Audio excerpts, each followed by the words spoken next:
que ocupo hoje a tribuna para novamente fazer referência ao mais recente relatório do desenvolvimento humano do Brasil de 2014, divulgado na última quinta-feira, dia 24, pelos representantes do PNUD, o Programa das Nações Unidas para o Desenvolvimento, que faz parte do sistema da ONU. Senhor presidente, eu já tive a oportunidade de fazer referência ao conteúdo desse relatório na última quinta-feira aqui da tribuna e volto ao tema exatamente porque sinto que é muito oportuno a gente aprofundar um pouco as informações que esse relatório traz e, ao mesmo tempo, também fazer algumas referências à relação que isso tem diretamente com a política desenvolvida no Brasil, principalmente na última década, com os 8 anos do governo do presidente Lula e agora encerrando o 4º ano do governo da presidenta Dilma. Na última quinta-feira eu fiz aqui dessa tribuna e destaquei que o Índice de Desenvolvimento Humano Brasileiro ficou em 0,774. Quanto mais próximo esse índice fica do número 1, melhores são as condições de vida das pessoas. E o fato positivo é que o Brasil foi o país que obteve o IDH superior ao IDM médio de todos os 33 países que se encontram na América Latina e no Caribe, cujo índice ficou em 0,740, e ao IDH calculado para os países de alto desenvolvimento humano, que ficou em 0,735. Na apresentação do relatório, a ministra Tereza Campelo, do Desenvolvimento Social e Combate à Fome, foi muito feliz ao afirmar que o Brasil é um dos países com mais pontos positivos, porque não houve qualquer reparo, qualquer observação negativa em relação a nosso país. Isto porque somos citados como exemplo de nação que tem investido em políticas públicas inclusivas, com ações efetivas e eficazes no combate à pobreza, com políticas públicas que valorizam o salário mínimo, o aumento da renda das famílias e, principalmente, políticas que fizeram aumentar a taxa de emprego no Brasil. É verdade que sempre reputo esses resultados positivos à inflexão iniciada pelo ex-presidente Lula, quando ele colocou como base do seu governo que o Brasil deveria buscar o crescimento da economia e, ao mesmo tempo, lutar pela inclusão social do maior número de pessoas. Esse projeto continua e tenho certeza que continuará com a presidenta Dilma, porque acredito que o Brasil está e vai continuar contribuindo para reduzir as desigualdades que ainda são importantes e ainda causam transtornos num país que tem as dimensões continentais como é o nosso país, o Brasil. O Brasil vai mudar, e vai mudar mais, e vai mudar para melhor. Esse é o desafio. Muitos avanços foram conquistados ao longo desses 12 anos, mas nós temos muitos desafios ainda a serem superados e, por isso, estamos tão confiantes. É por isso que essas mudanças também são notadas quando olhamos cada número contido nesse relatório do PNUD, principalmente no que diz respeito aos municípios onde vivem as pessoas, homens, mulheres, idosos e crianças. Em 20 anos, 85% dos municípios brasileiros saíram da faixa de muito baixo desenvolvimento humano, conforme a classificação do PNUD. Isso quer dizer que hoje apenas 0,57% ou 32 cidades dos 5.565 municípios brasileiros se encontram na classificação de muito baixo desenvolvimento humano, conforme o Atlas do Desenvolvimento Humano do Brasil. Aliás, senador Jorge Viana, uma informação interessante é que dos municípios do Acre, apenas o Jordão hoje se encontra nessa situação de muito baixo desenvolvimento humano. Todos os outros 21 municípios estão acima, atingiram um patamar superior a 0,500, o que significa que também está havendo uma mudança no sentido de melhorar as condições de habitabilidade, condições humanas, condições que perfazem os índices do desenvolvimento humano medidos pelo PNUD. Isso mostra como o Brasil avançou no combate às desigualdades a partir de um projeto político de governo e de associar todos ao crescimento inclusivo, justo e sustentável, muito ao contrário do que tivemos antes de 2002, quando o que mais interessava era o mercado, os rentistas, onde os mais pobres não tinham esperança. A única esperança que tinha era de que continuaria pobre, miserável a maioria da população. Riqueza mesmo,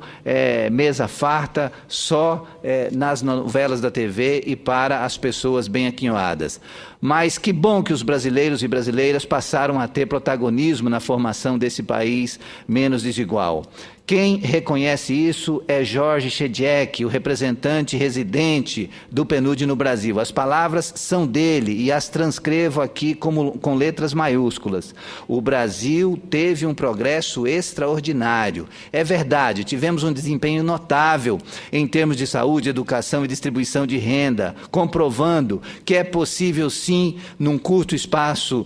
de tempo, mudar as condições e as feições do Brasil, como aconteceu nos últimos 12 anos. As regiões sul e sudestes As regiões sul e sudeste continuam concentrando os municípios classificados na faixa de alto desenvolvimento humano, com 64,7% e 52,2%, respectivamente. No centro-oeste e no norte, a maior parte dos municípios é considerada de médio desenvolvimento humano, com 56,9% e 50,3%, respectivamente. A região nordeste tem 61,3% dos municípios na faixa de baixo desenvolvimento humano, enquanto que na região norte, 40,1% dos municípios estão nessa faixa. Falando especificamente sobre o Acre, formado por 22 municípios, tem a capital Rio Branco, com um IDH classificado na faixa de alto desenvolvimento humano, porque o índice é de 0,727.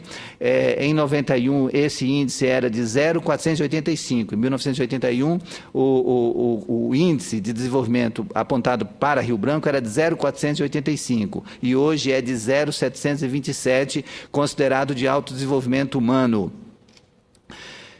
Em 2000, estava na faixa de 0,591, ou seja, era classificada na faixa de baixo desenvolvimento humano. De 2000 a 2010, o índice cresceu 81,29%, e a explicação para isso está diretamente associada ao que disse no começo. Foi exatamente a inflexão que ocorreu também no estado do Acre, principalmente, senador Jorge Viana, a partir da experiência de governo da Frente Popular do Partido dos Trabalhadores, tendo Vossa Excelência à frente durante os seus 8 anos de mandato, depois com mais 4 anos do mandato do governo Binho, sempre buscando o caminho do desenvolvimento sustentável, respeitando a vocação natural da região, que foi o respeito à floresta, respeito às comunidades tradicionais, mas buscando, a partir de um plano de desenvolvimento, a partir daquele zoneamento ecológico, econômico, que definiu quais eram as potencialidades para cada uma das regiões do Estado e as regiões mais deprimidas, aquelas que mereciam a melhor atenção. E assim, ao longo desse período, nós podemos hoje, chegando no final do governo Tião Viana, contabilizar esse avanço. Dos 22 municípios do Acre, nós temos hoje 21 que apresentam um índice importante de desenvolvimento humano, ficando os municípios de Santa Rosa e Jordão nas situações mais delicadas, mas ainda assim o município de Jordão está abaixo de 0,500, mas os outros todos acima de 0,500. Então, vejo que o motivo da divulgação desse relatório do PNUD é exatamente para mostrar que as políticas sociais, o modelo econômico e a forma da condução do país nos governos Lula e Dilma permitiram esse avanço considerável e permitiram que chegássemos a essa situação, que não é ainda a situação ideal. Precisamos avançar muito e exatamente por isso é que entra a segunda etapa do meu pronunciamento. A segunda etapa do meu pronunciamento é exatamente para reforçar que no dia 19 de agosto começa o programa eleitoral gratuito no rádio e na televisão. E eu estou muito confiante que, iniciado o programa em cadeia no rádio e na televisão, a gente vai ter um debate mais elevado, um debate mais franco, em que os candidatos poderão apresentar os seus planos para o futuro e, ao mesmo tempo, aquelas acusações que são costumeiras, que muitas vezes acontece de um veículo da grande imprensa, que a gente tem sentido essa predileção assumida pelos candidatos da oposição, tanto a Aécio Neves quanto a Eduardo Campos, no sentido de mostrar cada vez mais problemas, como se o governo da presidenta Dilma não tivesse tendo uma postura de enfrentamento aos problemas e de busca permanente de soluções para o Brasil. Então, o que a gente espera a partir do dia 19 de agosto, quando iniciar o programa eleitoral gratuito no rádio e na televisão? É exatamente que os candidatos possam fazer os grandes debates, possam apresentar as suas propostas e também haja uma igualdade na defesa contra os ataques. Porque hoje nós vivemos uma situação de desigualdade e eu tenho certeza que essa desigualdade vai ser corrigida a partir do dia 19, quando todos os dias os candidatos terão tempo em cadeia de rádio e televisão para apresentarem as suas propostas. E aí eu tenho certeza que esses índices todos, não só esse demonstrado no relatório do PNUD, mas outros índices que mostram o desempenho da economia, mostra o desempenho das nossas taxas de emprego, que o Brasil vive uma situação absolutamente confortável no que diz respeito à geração de emprego e também no que diz respeito à análise das pesquisas, porque ainda que a presidenta Dilma tenha apresentado 38 pontos na última pesquisa Ibope, a oposição comemorou como se, na realidade, tivesse derrotando a presidenta Dilma. Na realidade, os 38 pontos da presidenta Dilma são maiores que a soma dos dois principais candidatos, Aécio Neves e Eduardo Campos, e outro detalhe, a presidenta Dilma tem sofrido todo tipo de agressão na maior parte dos grandes veículos de comunicação e não tem obtido o mesmo espaço para falar das suas propostas. Portanto, quando chegar no dia 19 de agosto e iniciar o programa eleitoral gratuito no rádio e na televisão, eu tenho certeza que esse jogo vai ficar equilibrado. Aí sim vai ter o apito inicial desse jogo eleitoral que acontece daqui até o dia 5 de outubro, e eu estou muito confiante de que o debate, o grande debate, vai favorecer aqueles que têm o que mostrar de realizações e principalmente aqueles que têm planos para o futuro. Quais são os planos para a educação, para a saúde, para a geração de emprego, para a movimentação da economia, para a produção sustentável no Brasil, quais são as propostas que cada um dos candidatos vão defender. Então, eu tenho certeza que a partir do programa eleitoral gratuito, quando as atenções dos eleitores se voltam mais fortemente, aí sim, para o calendário eleitoral, eu fico na expectativa de que esse momento vai ser um momento muito favorável à presidenta Dilma. Por quê? Porque ela tem um governo com grandes realizações, vai ter muito que mostrar, vai ter muitos números para comparar o que foram os 8 anos do governo Fernando Henrique e o que foram os 12 anos de governo do Partido dos Trabalhadores com Lula e com Dilma, e eu tenho certeza que nessa comparação dos números, nessa comparação das realizações e das conquistas, a presidenta Dilma leva vantagem. E, no mais, estamos também confiantes com as propostas que vêm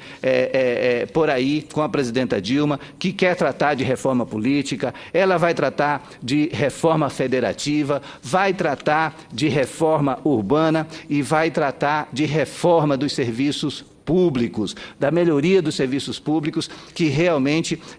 precisa de ter um salto de qualidade e não dá simplesmente para ficar no que está. A gente conseguiu avanços importantes, mas sabemos que temos muito que avançar e exatamente por isso é o momento do debate eleitoral, esse momento, digamos assim, mágico, em que as pessoas podem apresentar maiores demandas aos candidatos e os candidatos precisam mostrar à população exatamente planos factíveis, planos que possam ser executados e que apresente de onde vai tirar os recursos e quais são, digamos assim, os passos mais importantes a serem empreendidos pelos próximos 4 anos. Então, eu estou muito confiante de que, iniciado o programa eleitoral gratuito no rádio e na televisão, essa situação em que só as análises desfavoráveis que são mostrados nos grandes veículos de comunicação vão ter uma resposta que vai equilibrar um pouco mais o jogo, exatamente porque o tempo de televisão e do rádio da nossa candidata a presidenta Dilma vai ser um tempo muito maior e ela vai ter a possibilidade de fazer esse contraponto de maneira a esclarecer plenamente o eleitor para uma tomada de decisão livre, democrática e soberana na hora do voto em 5 de outubro. E para concluir, senhor presidente, eu gostaria também de externar mais uma vez os meus cumprimentos ao reitor da Universidade Federal do Acre, reitor Minoru Quintara, à vice-reitora, a reitora Guida, exatamente pelo excelente trabalho realizado durante a realização da 66ª reunião anual da Sociedade Brasileira para o Progresso da Ciência. O Acre foi verdadeiramente o endereço da ciência e da tecnologia do Brasil durante uma semana, e isso é motivo de orgulho para todos nós. Certamente, se não tivéssemos tido uma experiência bem-sucedida de governança ao longo desses últimos 14 anos, certamente a Sociedade Brasileira para o Progresso da Ciência não teria agendado uma reunião anual exatamente em solo acreano. Então, a reitoria da Universidade Federal do Acre... Também o papel do deputado Cibá Machado, que há 3 anos, uma luta quase que sozinho, porque na época não tinha essa reitoria com esse formato, do reitor Minoru e da professora Guida Cunha, e foi o deputado federal Cibá, ex-aluno da universidade, no seu esforço, foi reconhecido inclusive por toda a área, os dirigentes das entidades ligadas à ciência e tecnologia no país. A própria doutora Helena Nader fez questão de ressaltar, e eu acho que é bom a gente lembrar isso, porque um colega nosso que chegou no Acre, foi estudar, terminar 2º grau, sonhou em fazer uma faculdade e hoje ajudou a fazer um ato histórico na nossa universidade. Agradeço muito a Vossa Excelência pela justiça que faz a esse grande parlamentar que é o deputado Cibá Machado e principalmente pelo reconhecimento que ele teve ao longo dos vários eventos que aconteceram na 66ª reunião anual da SBPC, da Sociedade Brasileira para o Progresso da Ciência, no Acre. E em inúmeras ocasiões, cientistas dos mais variados segmentos fizeram reconhecimento ao trabalho do deputado Cibá Machado, tanto como baluarte da realização dessa 66ª reunião da SBPC, quanto na condução do debate sobre ciência e tecnologia na Câmara dos Deputados, porque sendo relator e um dos articuladores da defesa da ciência e da tecnologia na Câmara dos Deputados, o deputado Cibá Machado se credenciou, se tornou uma pessoa respeitada e defendida pela comunidade científica. Então, fica realmente o meu também cumprimento ao deputado Cibá Machado, muito bem lembrado por Vossa Excelência, senador Jorge Viana, pelo excelente trabalho que ele tem desenvolvido, por ter colocado o mandato dele a serviço da educação, a serviço da educação tecnológica e profissional, ele que é um baluarte também em defesa dos institutos federais de educação, das universidades federais, levou importantes parcerias para a Universidade Federal do do Acre, e agora essa realização da 66ª reunião anual da SBPC contou desde o início com apoio decisivo e determinado do deputado Cibal Machado, então fica realmente esse nosso reconhecimento. E a presidente da SBPC, a doutora Helena Nader, fez questão de fazer esse reconhecimento também na abertura do evento, nos vários momentos que aconteceram, momentos especiais, como SBPC indígena, SBPC extrativista, SBPC mirim, SBPC jovem, Expotec, Exposição de Tecnologia, de Ciência e Tecnologia da SBPC. Então, vários momentos aconteceram ao longo de uma semana, com a participação de mais de 5.500 visitantes, dos quais cerca de 3.000 do Acre, outros vindos de fora. Então, uma reunião anual da SBPC que superou todas as expectativas e que o espírito acolhedor do povo acreano fez um diferencial a mais, porque nós sabemos das dificuldades que nós enfrentamos, nós sabemos das dificuldades de acomodação com um pouco número de leitos nos hotéis do nosso estado, mas as dificuldades foram superadas pelo espírito acolhedor, pela hospitalidade do povo acreano, e eu tenho certeza que todas as pessoas que tiveram a oportunidade de participar da nossa reunião da SBPC no Acre, certamente levaram boas recordações do nosso estado. Então, estão de parabéns a direção da SBPC por essa feliz decisão, essa acertada decisão de realizar essa reunião lá no estado do Acre, e também está de parabéns a reitoria da Universidade Federal do Acre, o reitor Minoru Quimpara, a vice-reitora Guida, pelo excelente trabalho desempenhado e pela competente organização dessa 66ª reunião da SBPC, que aconteceu com muito sucesso no estado do Acre. Então, estão todos de parabéns, e essa semana agora inicia uma outra etapa da vida, das atividades governamentais e sociais no estado do Acre, com a realização da Feira Agropecuária, que é a exposição de todos os empreendimentos, de todas as atividades, de todas as experiências bem-sucedidas que estão acontecendo no estado do Acre. Teremos uma semana dessa exposição que também vai valer a pena todos que tiverem a oportunidade de fazerem uma visita também a esse espaço, essa feira de negócios, de empreendimentos, mas também de muito entretenimento, para as pessoas conhecerem a boa hospitalidade do povo acreano, da culinária acreana e das atividades todas que vão acontecer na nossa feira. Era isso, senhor presidente. Muito obrigado.